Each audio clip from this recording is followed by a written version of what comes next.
Après ses 3 complices, le 4e bandit du hold-up du Figaro est arrêté chez lui à Sarcelles. Mais un policier se trompe et blesse grièvement un voisin du gangster.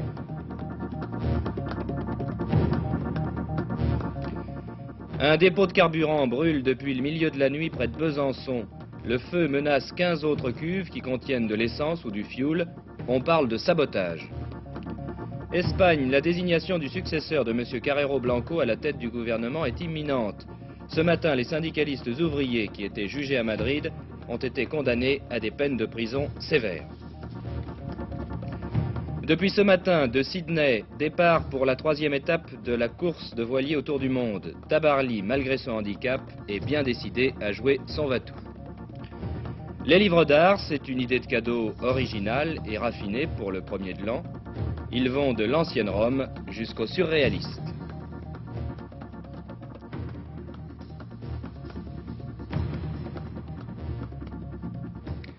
Mesdames, Mesdemoiselles, Messieurs, bonjour. Mourir d'une mort violente sur les Champs-Élysées.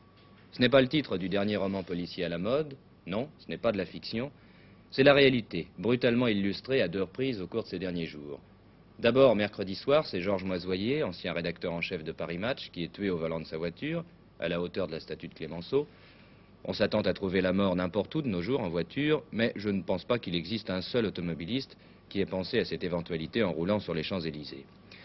La crédulité reste la même sans doute sur les trottoirs.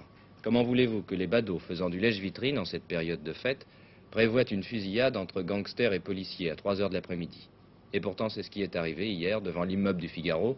Un passant parfaitement étranger à l'affaire du hold-up, un courtier en assurance de 73 ans, est tombé sous une balle perdue. C'est à partir de cette victime innocente que s'est d'ailleurs déclenchée une polémique très vive sur les méthodes d'intervention des policiers de la brigade anti-gang. Une polémique qui s'est encore envenimée hier soir avec l'arrestation tumultueuse du 4e bandit du hold-up des Champs-Élysées. Arrestation qui s'est produite à Sarcelles, dans la banlieue nord de Paris. Et là, l'un des policiers, par une méprise dramatique, a blessé grièvement un des voisins du malfaiteur. La brigade et la anti-gang et la 3e BT savaient qu'un ou des hold-up allaient avoir lieu et que ceux qui les commettraient étaient ceux-là même qu'elles prenaient en filature depuis 1 mois. Mais qu'allaient faire ces malfaiteurs, où et quand? Ainsi hier vers 13 h, les policiers se trouvent non loin du Figaro Champs-Élysées. C'est un hold-up. Putain, 300 000 francs. 2 gangsters opèrent. Ils sortent du journal et enfourchent un scooter volé pour rejoindre leur voiture relais avenue Hoche. Et puis tout va très vite, le scooter dérape, c'est la panique, gangsters et policiers tirent. Un passant est tué. Les 2 gangsters laissent le scooter, sautent dans un taxi, menacent le conducteur. Mais ils sont arrêtés peu après avec l'argent volé. Le 3e truand, celui de la voiture relais, est arrêté blessé chez lui à Bourg-la-Reine. Et puis le 4e à Sarcelles. Là, les choses se passent mal également. Un voisin du truand est blessé à la tête. Il est monté et puis il a cogné comme on fait d'habitude, puisque nous, on se connaît tous quand même dans l'escalier. Hein. Alors il a cogné et puis on a ouvert la porte et ils étaient armés, puisque mon mari est descendu. Il dit, oh les salauds, ils sont armés. Moi j'ai cru même que c'était des gangsters qui étaient là-haut, hein. J'aurais jamais cru que c'était la police. Alors oui, il était monté chez M. Paris. Alors il est redescendu et ils ont tiré dessus. Comme il est redescendu, ben, il a eu peur des revolvers, ils ont tiré dessus. Voilà ce qui s'est passé. J'avais envoyé un effectif léger de 3 hommes à Sarcelles. Ces 3 hommes ont d'abord investi l'appartement, ils sont tombés sur la femme de ce monsieur et ils ont attendu, pour qu'il n'y ait pas de fuite en dehors de l'appartement, ils ont attendu à l'intérieur de l'appartement. Tendaient une souricière. Ils ont tendu une souricière et je vous précise tout de suite qu'ils avaient le signalement de ce monsieur qui notamment portait un col de fourrure.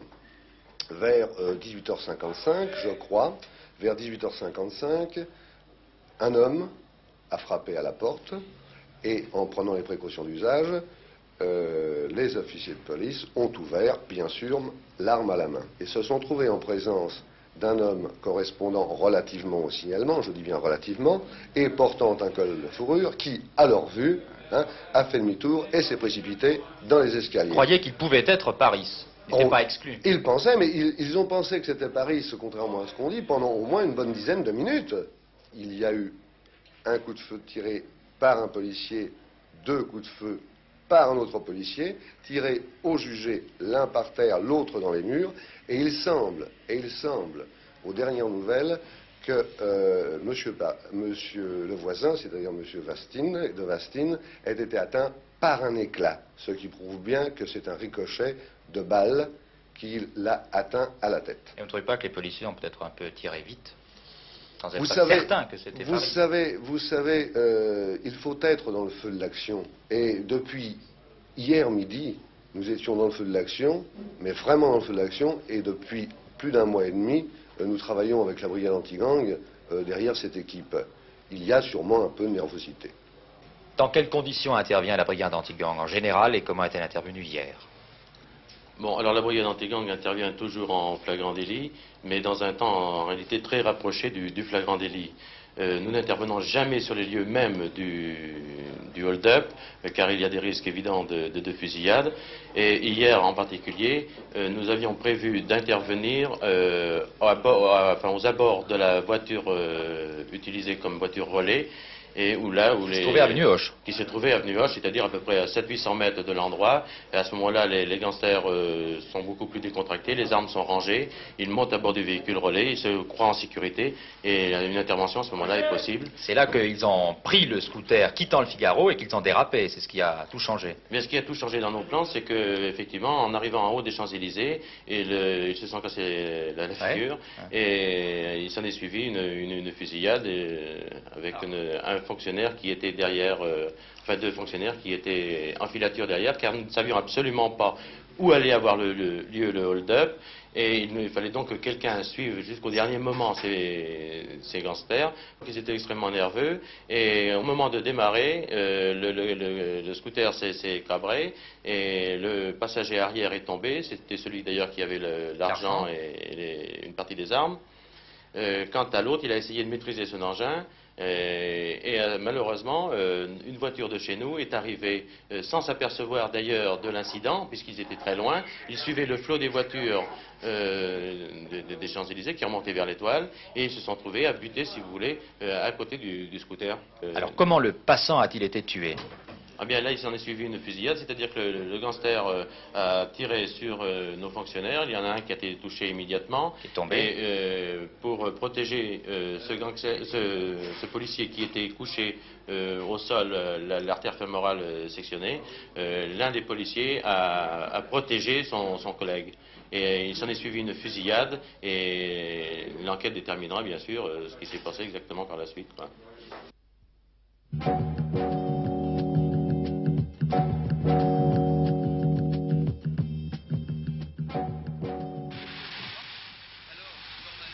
Il était 3 heures ce matin lorsqu'un incendie s'est déclaré dans une raffinerie de Roche-les-Beaupré à environ 3 km de Besançon. Les pompiers étaient immédiatement sur place. Une cuve de 1400 mètres cubes de mazout était en flammes. Cuve entourée de 5 autres citernes, dont une emplie d'essence et l'autre de super. Depuis 3 heures donc l'incendie fait rage et les pompiers cherchent avant tout à protéger les autres cuves du dépôt qui contiennent 32 000 mètres cubes de carburant. C'est le gardien de ce dépôt qui ce matin a donné l'alerte. Vous avez entendu une explosion? Oui, j'ai entendu l'explosion. J'ai entendu l'explosion. Oh, bah, je suis sorti immédiatement, j'ai appelé les pompiers et puis... Il y avait déjà Oui, des flammes? quand j'ai ouvert ma fenêtre, il y avait des flammes dans toute la zone, dans toute la cuvette de rétention. Enfin, je pensais que c'était là-bas, je pensais que c'était l'embranchement. Enfin, en fait, c'était la cuvette de rétention. Et les pompiers sont arrivés tout de suite? Ils sont venus tout de suite, oui, tout de suite, oui. Ah oui, ça, on peut même les remercier d'être venus si rapidement, oui. Quelles mesures prenez-vous pour un tel incendie? Le tout, c'est de préserver les réservoirs qui sont autour en les refroidissant, avec des lances à eau, de mettre de la mousse sur la cuvette de rétention, et puis de laisser brûler le réservoir qui est actuellement en feu. Actuellement, est-ce qu'il y a un danger pour les autres cuves? Absolument pas, on les refroidit au fur et à mesure, on a l'air d'être maître de la situation. Ça durera longtemps, parce qu'il y a beaucoup de fioul à brûler. Travail difficile puisqu'il règne ici une chaleur de plus de 1000 degrés aux environs de la citerne en flammes et que de façon imprévisible et par instant le feu redouble de vigueur, menaçant de faire exploser les citernes environnantes. Pourtant des éléments favorables, pas de vent et le Doubs à proximité. Les pompiers peuvent ainsi s'approvisionner en eau. D'autre part, aucune maison n'est située dans cet endroit.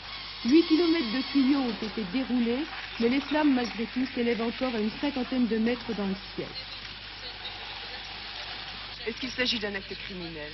Il s'agit très vraisemblablement, l'enquête est ouverte et elle seule pourra déterminer exactement ce qui s'est passé, mais il s'agit très vraisemblablement d'un acte de malveillance. Le criminel est d'autant plus certain que le grillage qui clôture le dépôt a été coupé et que des témoins ont entendu une explosion. D'après les traces relevées, il semble qu'une seule personne ait franchi les clôtures et le chien policier a conduit les gendarmes jusqu'à une route nationale, donc le malfaiteur était certainement motorisé. À l'heure actuelle, on ne peut pas envisager comment se terminera l'incendie, dans la mesure où à certains moments le danger paraît écarté et à d'autres les flammes menacent les citernes voisines. Si seule la cuve qui brûle actuellement est atteinte, le feu devrait être éteint en fin d'après-midi.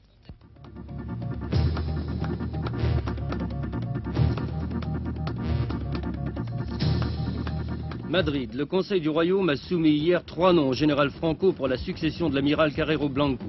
Selon une source gouvernementale haut placée, M. Arias Navarro, ministre de l'Intérieur, sera probablement le choix du caudillo. On parle également de M. Miranda, actuel vice-premier ministre. Le nouveau chef du gouvernement pourrait même prêter serment aujourd'hui.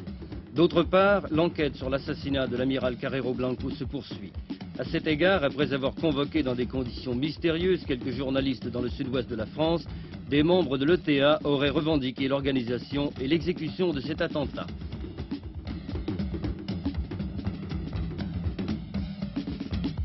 Madrid, le tribunal de l'ordre public a confirmé ce matin toutes les sentences requises par le procureur général contre les 10 accusés des commissions ouvrières que l'on aperçoit ici filmés clandestinement dans leur prison quelque temps avant le procès.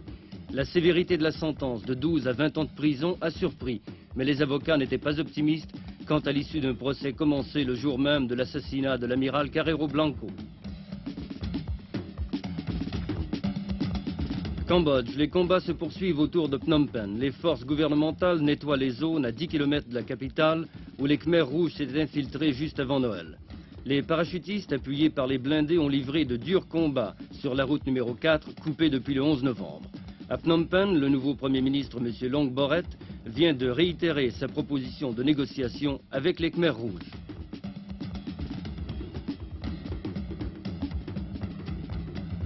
Buenos Aires, depuis l'enlèvement hier de M. Yves Boisset, directeur de l'usine de montage Peugeot en Argentine, les ravisseurs n'ont pris aucun contact avec les responsables de la société Peugeot. On ne sait toujours pas si l'enlèvement est le fait d'extrémistes de la guérilla urbaine ou de criminels de droit commun. Venezuela. À Caracas, on a décidé une hausse de plus de 80% du pétrole brut. Premier fournisseur des États-Unis, le Venezuela s'aligne sur les décisions prises à Téhéran dimanche dernier. 10% du pétrole consommé aux États-Unis vient du Venezuela et le prix du baril sera porté à plus de 14 $. La crise se fait déjà sentir. La General Motors doit licencier 38 000 ouvriers à partir du 21 janvier prochain.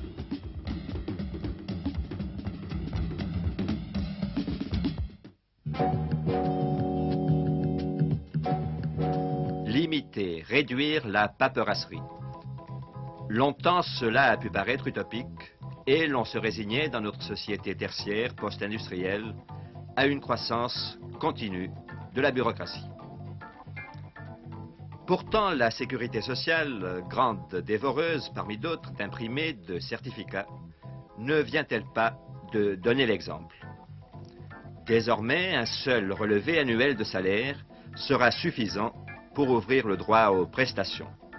Les attestations et bulletins de présence mensuels cesseront ainsi dans 3 mois d'être requis pour chaque dossier de remboursement.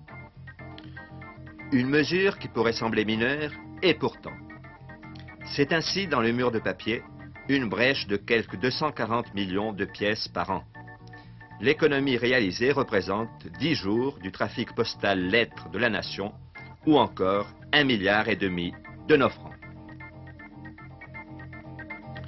Pour la commission entreprise-administration qui joue en permanence dans ce domaine le rôle d'un véritable laboratoire d'idées, il ne saurait s'agir que d'un premier pas vers d'autres mesures de simplification.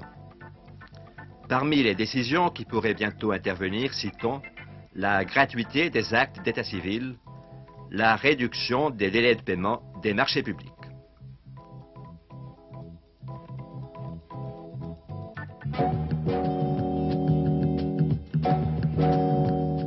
Ah bien, vous voyez qu'il y a une justice. Entre le plus petit salarié et le plus gros, la vie et la mort ne font pas de différence. Il est vrai qu'on n'achète pas son espérance de vie à coups de millions, sinon les statistiques seraient profondément remaniées. Alors de quoi s'agit-il? Eh bien, la revue Économie et Statistique a publié les résultats d'une étude de l'Institut national de la statistique. À partir d'un échantillon de 500 000 Français, classés suivant leur catégorie professionnelle, l'INSEE a tenté de répertorier les différences de mortalité suivant le métier, et donc d'une façon générale suivant le milieu social. Cette étude est d'autant plus intéressante qu'elle est originale. À l'étranger comme en France, on en est encore au stade expérimental dans ce domaine. Mais on a vite compris que les résultats enregistrés sont susceptibles d'orienter efficacement la prévention médicale et de prêter argument au vaste débat sur l'âge de la retraite.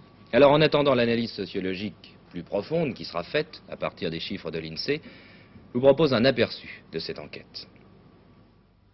Une enquête de l'INSEE consacrée à la durée de la vie humaine selon les diverses catégories professionnelles nous permet de faire des constatations extrêmement intéressantes. C'est ainsi qu'à 35 ans, les instituteurs ont encore 41 ans à vivre, les manœuvres 34 ans seulement. Les causes de mortalité sont principalement imputables pour les manœuvres aux accidents et à l'alcoolisme. Les instituteurs, eux, sont privilégiés. Ils représentent la catégorie socio-professionnelle qui a le plus de chances de vivre très vieux. Ils sont immédiatement suivis par les fonctionnaires et les employés qui mènent une vie régulière. Les artisans et les commerçants risquent plus que les autres de mourir d'un cancer entre 35 et 44 ans. Les salariés agricoles sont visés par les accidents et la proportion des suicides revêt une certaine importance. Une surprise, les PDG viennent dans les risques de mortalité immédiatement après les manœuvres. Les médecins ont leur mot à dire sur ces statistiques. Il est bien entendu que c'est peut-être sur les causes des décès qu'un certain nombre de commentaires pourraient être faits, parce que, comme d'ailleurs c'est signalé dans l'article qui accompagne ces statistiques, il est évident qu'il y a un certain nombre d'interférences et que les causes immédiates de la mort peuvent être apparemment d'origine cardiaque, par exemple, c'est ce qu'on retrouve souvent sur les certificats de décès, alors que, en fait, les causes à plus long, disons les causes lointaines, peuvent passer inaperçues du médecin qui remplit le certificat de décès. Mais voyons le cas particulier du PDG. Il faut remarquer que certaines catégories professionnelles apparemment privilégiées rejoignent dans une certaine mesure celles qui sont les plus défavorisées. Je pense en particulier aux cadres supérieurs, ce qu'on pourrait appeler les PDG, qui ont une durée de vie moyenne qui est plus basse que celle de l'ensemble de la population. Les agressions auxquelles ils sont soumis par leur responsabilité, leur mode de vie, des repas pris à n'importe quelle heure, voire un certain degré d'alcoolisme, entraînent en quelque sorte les mêmes effets que l'environnement qui est celui des manœuvres ou des ouvriers agricoles. Ceci peut peut-être sembler paradoxal, mais en fait, si les agressions ne sont pas superposables dans leur qualité, les effets en sont les mêmes. Cette enquête couvre les années 55 à 65. Les moyens de protection et la médecine ont fait des progrès ces 10 dernières années. La durée moyenne de la vie a de ce fait augmenté. L'enquête de l'INSEE ne parle pas de l'espérance de vie chez les navigateurs solitaires. Ce qui est sûr en tout cas, c'est que parmi les réveillons insolites, après-demain lundi, il y aura celui des 14 rescapés du Tour du Monde à la voile. Ils sont repartis courageusement ce matin de Sydney en Australie pour une 3e étape qui s'annonce particulièrement mouvementée. De Sydney à Rio de Janeiro au Brésil, les concurrents vont parcourir plus de 15 000 km, en 1000 marins évidemment, dans les basses latitudes du Pacifique Sud où les vents sont très violents. Ils vont devoir passer le fameux Cap Horn qui est tant redouté par les meilleurs navigateurs. Et je vous rappelle qu'avant le départ, c'était un Mexicain qui était en tête au classement général. À titre indicatif, il possédait une avance de 467 heures sur le Penduic 6 d'Éric Tabarly. C'est un handicap qui paraît insurmontable, mais Tabarly garde confiance. Il a d'ailleurs reçu un précieux encouragement avant de quitter Sydney de la part d'Alain Colas, qui vient de reprendre la mer lui aussi. Mais toujours fidèle à sa solitude, Colas va se battre contre la montre pour améliorer, s'il le peut, le record de la traversée Sydney-Saint-Malo.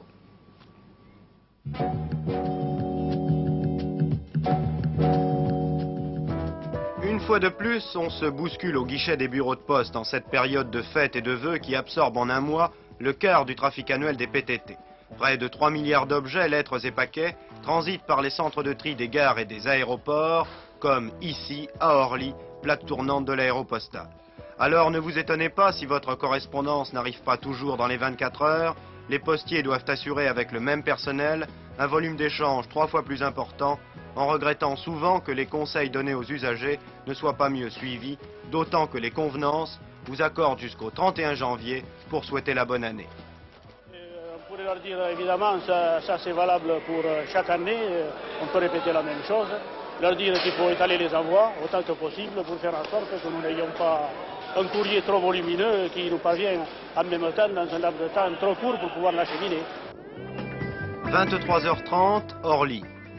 On charge à bord de l'un des 4 transals de l'aéropostale 15 tonnes de courrier répartis en 24 conteneurs de 700 kg chacun. Cette activité, on la retrouve dans tous les aéroports desservis par la postale de nuit. Ces 19 appareils, 15 Fokker et 4 transals, décollent et atterrissent par tous les temps, transportant dans leur carlingue aménagée une partie des 40 000 tonnes de courrier acheminées chaque année par la voie aérienne. Après Lyon, à 1 h du matin, Marseille à 2 h 30 et Nice à 4 h, l'avion se pose à Ajaccio, il est 5 h du matin.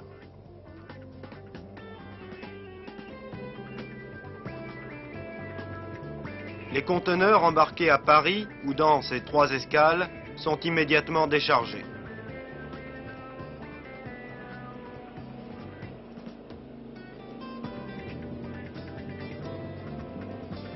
Les sacs sont ensuite dirigés vers la poste centrale d'Ajaccio, où ils seront vidés de leur contenu et reclassés une nouvelle fois pour la distribution. Il est alors 7 h du matin. 1 heure plus tard, le préposé commence sa tournée.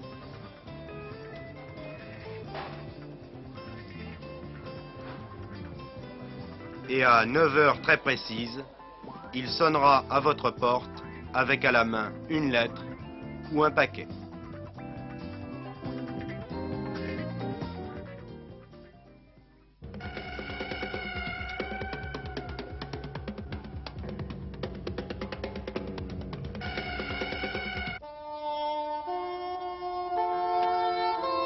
Nombreux sont les livres cadeaux de qualité que nous pourrions vous proposer.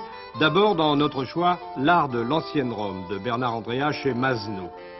Dans la collection L'art et les grandes civilisations, cet ouvrage fait suite à l'art grec. Abondamment illustré de photographies en couleur, ce livre comporte également d'importantes descriptions et argumentations détaillées qui complètent la documentation iconographique. L'intimité avec l'art, c'est d'abord regarder et encore regarder, c'est ce que suggère l'auteur de ce livre riche de plus de 600 pages.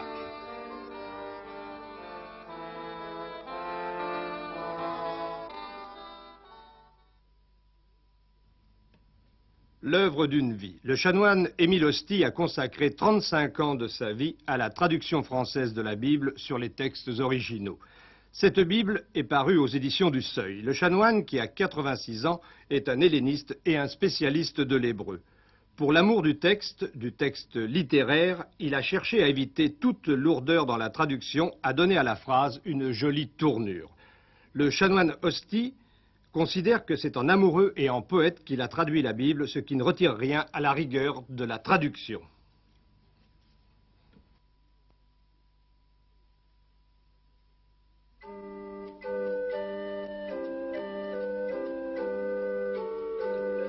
Vermeer, aux éditions Henri Scrépel, avec un texte de Jean Missler de l'Académie française. Vermeer n'a jamais été l'élève de Rembrandt, il s'en différencie tant par sa technique que par sa nature profonde. Sa carrière a duré 25 ans au XVIIe siècle, mais il fallut attendre 150 ans pour que soit reconnu le talent de cet artiste dont on ne sait pratiquement rien en dehors de son œuvre. 33 ou 34 tableaux représentant en majorité des œuvres d'intérieur subsistent aujourd'hui qui peignent pour Jean Missler un monde enchanté où les gestes ont une valeur cérémonielle, où les objets jouent un rôle quasiment symbolique, où le cadre est stylisé. Le temps suspendu a cessé de couler.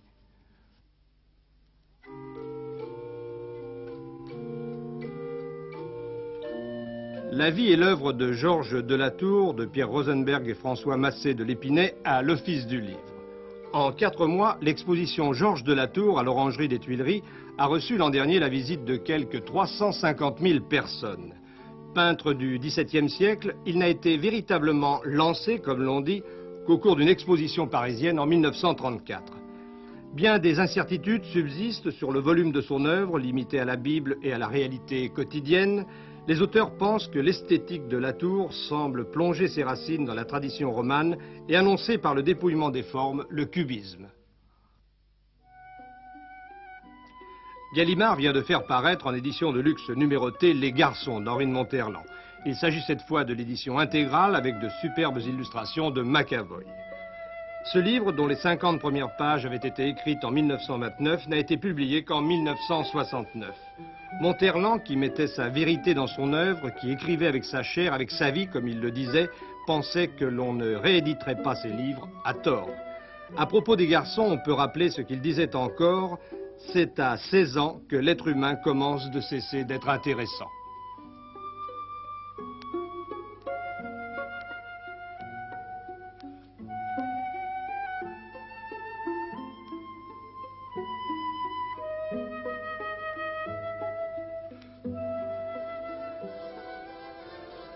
Paris chez Larousse.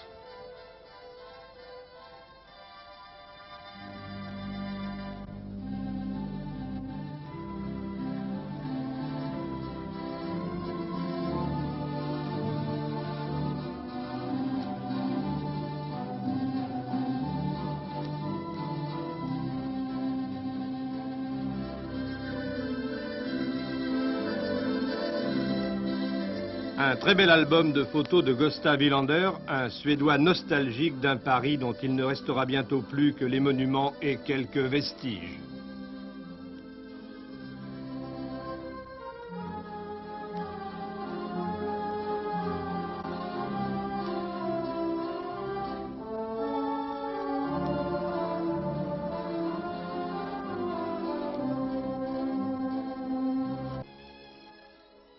Aux éditions Cercle d'Art, Paris, notre Paris, de Maurice Bruzeau et Charles Feld.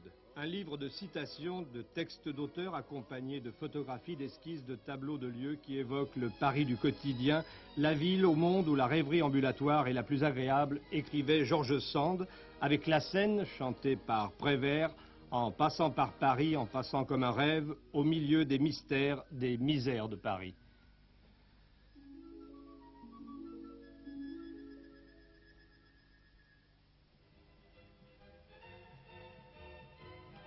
Sous la direction générale de Robert Laffont, une histoire de Paris et des Parisiens. Suivons le cours du temps depuis la bien lointaine période où la mer baignait ce qui est devenu les collines de Chaillot, de Belleville et de Montmartre jusqu'aux dernières images du Paris d'aujourd'hui. L'anecdote mise à part, c'est en fait une part importante de l'histoire de France qui nous est contée à l'aide de multiples gravures et photographies. Paris, une ville qui s'accordait jadis et encore naguère au pas des badauds, flâneurs et promeneurs avant que surgissent les tours de notre époque. Le journal de l'impressionnisme aux éditions Skira. Il y a une centaine d'années, un groupe de peintres surnommés les peintres de la nouvelle peinture, puisqu'ils étaient en marge de la peinture officielle, s'étaient groupés. Les premiers, Monet, Renoir, Sisley, Degas, Pissarro. Ce livre, illustré de photos des tableaux les plus notoires, rappelle l'histoire de peintres prestigieux. Dernière nouvelle de la matinée, un incident aérien dans le ciel du Proche-Orient. Un avion de reconnaissance israélien a été abattu par la DCA égyptienne. C'est Le Caire qui donne la nouvelle en précisant que l'appareil israélien avait violé l'espace aérien égyptien. Et à l'instant, Tel Aviv a confirmé en précisant que l'appareil était télécommandé, qu'il n'y avait pas de pilote à bord et qu'il avait été abattu au-dessus des territoires détenus par Israël. Je n'en sais pas plus pour le moment. Je vous renvoie à notre édition de 19h45 pour d'autres informations et vous souhaite de passer d'ici là une très bonne après-midi.